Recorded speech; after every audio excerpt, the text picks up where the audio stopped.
እየደረሱ ስለነበር ጊዜ ላለማጥፋት ዘበኛውን ገድለው በመኪና ያመልጣሉ። በመንገድ ላይ ብዙ አደጋዎችን ያደርሳሉ። ፖሊሶቹም ሲከቧቸው ተኩሰውባቸው ይሸሻሉ። በዚህም ጊዜ ግሎንሲ ባሳየው የተለየ የማሽከርከር ጥበብ የፖሊሶችን መኪና እርስ በእርሳቸው እንዲጋጩ ያደርጋል። የቦስተኑ ቻርልስታውን ሰፈር አመቱ ሙሉ በሚፈጸመው የባንክ ዝርፊያዎች ይታወቃል። 4 የልጅነት ጓደኛሞች ደግሞ በዚህ ስራ እጅግ የተካኑ ናቸው። እነሱም ደግ፣ ጄም፣ ግሎንሲና ዴዝ ይባላሉ። ደግ የእቅዶቹ ሁሉ አውታር ሲሆን ቀጣዩን ዝርፊያ ከመፈጸማቸው በፊት ጓደኞቹ በቃላቸው ሊይዙት የሚገባውን ዝርዝር መረጃ ሁሉ ይነግራቸዋል። አንድ ዘበኛ የገንዘብ ቦርሳ ይዞ ወደ ባንኩ ሲገባ አጋጣሚውን ተጠቅመው ደፍተውት አብረው ይገባሉ። ወዲያውኑ ሁኔታውን በቁጥጥር ስራቸው ያውሉታል። በቦታው የነበረው ሰው ሁሉ መሬት ላይ እንዲተኛ ይደረጋል። ስልካቸው ይወሰዳል። ዘራፊዎቹም ገንዘብ መቀበያውን ካጸዱ በኋላ የባንኩ ስራ አስኪያጅ ክሌር ኪስን አስገድደው ካዝናውን ያስከፍታሉ። ገንዘቡን በሙሉ ከወሰዱ በኋላ የደህንነት ካሜራዎችን እና ሃርድ ድራይቭ ማይክሮዌቭ ውስጥ ከተው ያውድሟቸዋል። ምንም አይነት የዲኤንኤ ማስረጃ እንዳይቀር አካባቢውን በሙሉ በጸረ ተዋሲያን ያጥለቀልቁታል። ሆኖም ክሌር ሳታውቅ በእግሯ የድምጽ አልባውን ማስጠንቀቂያ ቁልፍ መጫኗን አላስተዋሉም ነበር። ጉዳዩን ሳይረዱ ጄም ምክትል ስራ አስኪያጁን እሱ እንደተጫነው በማሰብ ይደበድበዋል። በዚህ የኃይል እርምጃ መሃል ክሌር የጄምን አንገት ላይ ያለውን ንቅሳት ለማየት ትችላለች። ፖሊሶቹ ሊከቧቸው መሆኑን ሲረዱ ጄም ከዚህ በፊት አድርገውት የሚያውቁትን ውሳኔ ይወስናል። ክሌርን እንደ ታጋጅ ይዟት ይወጣል። አይኗን ካሰሩ በኋላ ጭንብላቸውን ያወልቃሉ። ከባንኩ በቂ ርቀት ላይ ሲደርሱም ከአሁን በኋላ ስለማታስፈልጋቸው የባህር ዳርቻ ላይ ጥለዋት ይሄዳሉ። የወንጀሉ ስፍራ በኤፍቢአይ ቁጥጥር ስር ይውላል። መሪውም አደም ፍራውሊን ኃላፊነቱን ይረከባል። ዘራፊዎቹ ሁሉንም ዝርዝር ነገሮች በጥንቃቄ እንደከወኑና ምንም አይነት ፍጭ እንዳልተው ሲመለከት ወንጀለኞቹ ባለሙያ መሆናቸውን ይረዳል። ሰዎቹ ለዝርፍ የተጠቀሙባትን መኪና ቢያገኟትም በእሳት ጋይታ ነበር። በሰፈሩ ያለ አንድም ሰው ደግሞ ለፖሊስ ምስክርነት ለመስጠት ፈቃደኛ አልሆነም። በሚቀጥለው ቀን ፍራውሊን ክሌርን ይጠይቃታል። እሷ ግን ዘራፊዎቹ መረጃ ከሰጠሽ እንገልሻለን ስላሏት የምታውቀው ጥቂት ነገር ብቻ ተናግራ ስለ ንቅሳቱ ዝም ትላለች። በዚህ መሃል 4ቱ ዘራፊዎች ጄም ታጋሽ በመውሰዱ በፈጠረው ስህተት ላይ ለመወያየት ይሰባሰባሉ። ጄም ሲመጣ ግን የባሰ መጥፎ ዜና ይዞ ይቀርባል። የክሌርን መታወቂያ ይዞታል። እሷም በአቅራቢያው እንደምትኖር ደርሶበታል። ስለዚህ በየቀኑ በሰፈር ውስጥ ሊያየት ይችላል። እንዳትናገር ለማስፈራራት ሊከተላት እንደሚገባ ያስባል። ሆኖም ደግ ጄምን ከዚህ በፊት ታስሮ ስለነበርና ለሁለተኛ ጊዜ መታሰር ስለማይገባው እሱ ራሱ እንደሚከታተላት ይናገራል። እውነታው ግን ደግ በቅርብ ጊዜ የጄም የኃይል እርምጃ ስላልተማመነው ነበር። በኋላም ደግና ጄም ለጦር መሳሪያ አቅራቢዎቻቸው፣ ለተሽከርካሪ አቅራቢዎቻቸውና ፈርጊ ለተባለው የአይሪሽ ወሮበላ ክፍያ ለመፈጸም በሰፈር ውስጥ ይንቀሳቀሳሉ። ምሽቱን በመጠጥና በቁማር ከሴቶች ጋር ያሳልፋሉ። በሚቀጥለው ምሽት 4ቱም ባር ውስጥ እያሉ የጄም እህትና ለልጇ ብቸኛ እናት የሆነችው ክሪስ ትመጣለች። እሷና ደግ ቀደም ሲል ፍቅረኛሞች ነበሩ። ናፍቀኸኛል ብትለውም ደግ ምንም አይነት ጓደኝነት ስለማይፈልግ ጥሏት ይወጣል። ሆኖም ከጥቂት ሰዓታት በኋላ ደግ ቤቱ ሆኖ ቲቪ እያየ ሳለ ክሪስ በቀድሞ ቁልፍ ገብታ ሶፋው ላይ አብረው ትተኛለች። በማግስቱም ደግ ክሌርን መከታተል ይጀምራል። ተከትሏል ልብስ ማጠቢያ ቤት ይገባል። ክሌር ልብሷን ላይ የደም ጠብታ አይታ ስታለቅስ እሷን እንደሚያጽናና ሰው ሆኖ ይቀርባታል። ደስ እንዲላትም ሻይ ቡና ይላታል። ይጫወታሉ፣ ይቀራረባሉ። ነገር ግን ደግ የግንባታ ሰራተኛ እንደሆነና አባቱ እስር ቤት ሳይሆን ከከተማ ውጪ እንደሚኖር በመዋሸት ይነግራታል። ከዚያም የጓደኛዬ ነው በማለት ጀልባ ላይ ይዟት ይወጣል። እንዲሁም በድብቅ ሰብሮት የገባበት ነበር። በቻርልስታውን ስላሉት የባንክ ዘራፊዎች ስትጠይቀው ወሬው የተጋነነ እንደሆነ ይነግራታል። በሚቀጥለው ቀን ደግ ከጄም ጋራ ሲገናኝ ክሌር በቁጥጥር ስር እንዳደረጋትና መገደል እንደማያስፈልጋት ይናገራል። ፍራውሊን ደግሞ አንድ ወንጀለኛ ከደበደበና ከጠየቀ በኋላ ፍንጭ ያገኛል። እነዚህ ዘራፊዎች እንደ ሌሎች መኪና አይዘርፉም። የባንክ ካዝና አሰራር በሚገባ ያውቃሉ። ይህ እውቀት ደግሞ የተለያዩ ባንኮች ውስጥ ከመስራት የሚገኝ ነው። ስለዚህ የሰራተኞችን መዝገብ መመርመር ይጀምራል። ፍራውሊን ከክሌር ጋር ለምሳ ተገናኝቶ ሊጠይቃትና ሊያወጣጣት ቢሞክርም እሷ ግን ቀጠሮ እንዳላት ትነግረዋለች። ክሌርና ደግ መገናኘት ይጀምራሉ። ደግ ይህንን ከጓደኞቹ ይደብቃል። እየተቀራረቡ ሲመጡ ስለራሳቸው ብዙ ይነጋገራሉ።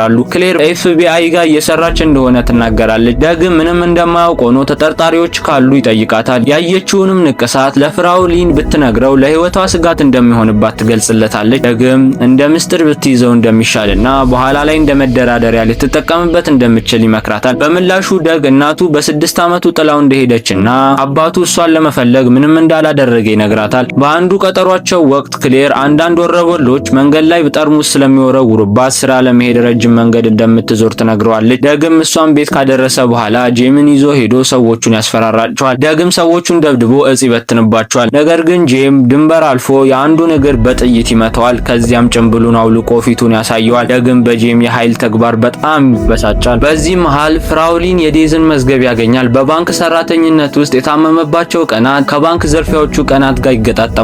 ይህ ደግሞ አራቱ ጓደኛሞች በአንድ የቤተሰብ ግብዣ ላይ እንዲከተሏቸው ማንነታቸውን እንዲያውቁ ይረዳቸዋል። ቢሆንም ግን እነሱን ለመያዝ የሚያስችል ጠንካራ ማስረጃ አልነበራቸውም። ፍራውሊን ሰዎቹን በቅርብ ክትትል ስር እንዲሆኑ ያዛል። በአንድ ፀሐያማ ቀን አብረው ምሳ እየበሉ ሳለ ክሌር ለደግ ይህ የአየር ንብረት ወንድሟ የሞተበት ቀን እንደሚያስታውሳት ትነግረዋለች። እሷ ለጥቂት ጊዜ ወደ መጸዳጃ ቤት ስትሄድ ጄም በድንገት መጥቶ ከደግ ጋራ ይቀመጣል። ደግም ሚስጥሩ እንዳይገለጥ ሰግቶ እንዲሄድ ቢለምነውም አልሰማውም። ክሌር ስትመለስ ጄም ደንግጦ ቢቆይም ምንም እንዳልተፈጠረ ሆኖ አብሯቸው ይጫወታል። ሲሄድም ደግ የጄምን ንቅሳት በእጁ ሸፍኖ ይሰናበተዋል። በኋላም ጄም ስለ ክሌር ጉዳይ ደግን ያናግረዋል።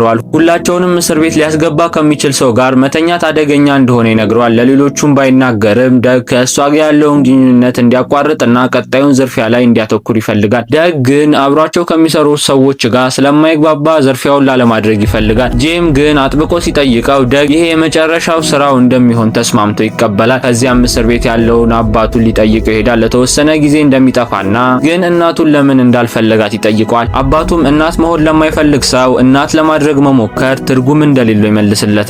አርብ ቀን ሲመጣ ለቀጣዩ ዝርፊያ ይዘጋጃሉ። ከጸጉር ቤት ጸጉር ሰብስበው እንደ ሐሰተኛ ማስረጃ ይጠቀማሉ። ራሳቸውን በሚገባ ታጥበው መሳሪያዎቻቸውን ያጸዳሉ። ይህም የጣት አሻራ እንዳይገኝ ነው። ከዚያም የታጠቀ የገንዘብ መኪና ተከትለው ሲቆም ይዘርፉታል። መጀመሪያ ላይ ነገሮች በጥሩ ሁኔታ ቢሄዱም አንዱ ዘበኛ መሳሪያውን አውጥቶ ሊታገላቸው ይሞክራል። ፖሊሶቹም እየደረሱ ስለነበር ጊዜ ላለማጥፋት ዘበኛውን ገድለው በመኪና ያመልጣሉ። በመንገድ ላይ ብዙ አደጋዎችን ያደርሳሉ። ፖሊሶቹም ሲከቧቸው ተኩሰውባቸው ይሸሻሉ።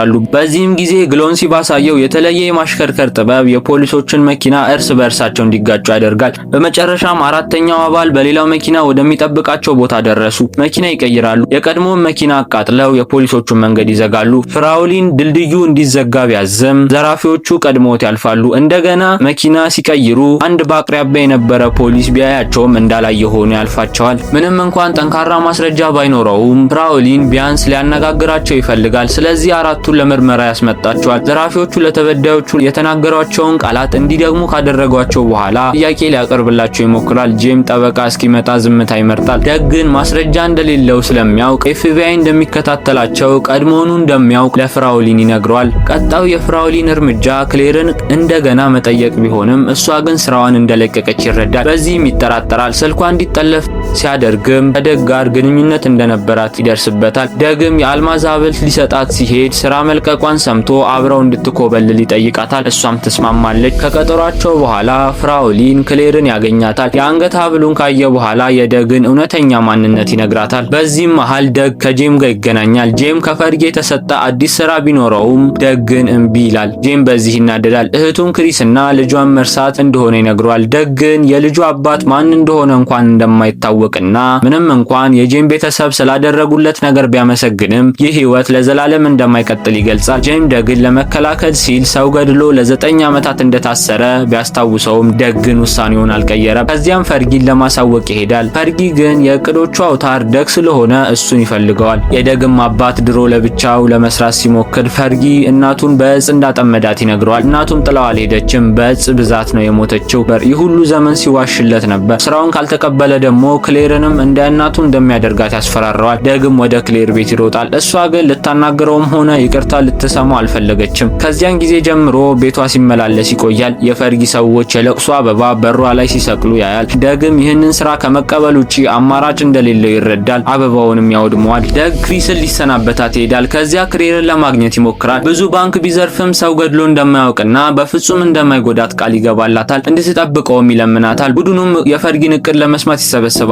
እቅዱ የፌንዊን ፓርክ ስታዲየም መዝረፍ ነው። ትልቅ ጨዋታ ባለው ማግስት ካዝናው በገንዘብ ተሞልቶ ሳለ ይገባሉ። ዝርዝሩን እያወጡ ሳለ ፍራውሊን ክሌርን ባር ውስጥ ያገኛታል። እሷ የቤተሰቡ ደካማ ጎን እንደሆነች ያስባል። ሊያወጣጣት ይሞክርና ማንነቱን ይገልጻል። ለፈርጊ ዕቃ እንደምታመላልስ እንደሚያውቅ ይነግራታል። እሷ ጠበቃ ስትጠይቅ ከደግ ጋር ብዙ ዓመት ብትቆይም ለእሷ የአልማዝ ሐብል እንኳን እንዳልገዛላት በመናገር በመካከላቸው የጥርጣሬ ዘር ይዘራል። ክሪስም የተሳሳተ መረጃ ትሰጠዋለች። ስለዚህ በዝርፊያው ቀን ፍራውሊን ፍራውሊን የተሳሳተ መኪና ሲከታተል ይውላል። ክሪስ ደግን ወደ ዝርፊያው እንዲወስዳት ብትጠይቀውም ደግ ግን ከሌላ ሰው ጋር እንደሚሄድ ይነግራታል። በኋላም ፍራውሊን ክሪስን ሆስፒታል ውስጥ ያገኛታል። በመጠጥ ኃይል መኪና አጋጭታ ነበር። መረጃ ከሰጠችው ለእሷና ለልጇ ጥበቃ እንደሚደረግላቸው ቃል ይገባል። ክሪስም ሁል ጊዜ መጠቀሚያ እንደሆነች ተሰምቷት ስለ ፌንዊን ፓርክ ትነግረዋለች። ዴዝ በኤሌክትሪክ እውቀቱ ካሜራዎችንና ማስጠንቀቂያዎችን ሲያጠፋ ደግና ጄም እንደ ፖሊስ ለብሰው በፈርጊ ሰው አማካኝነት ወደ ስታዲየሙ ይገባሉ። ከሰራተኞቹና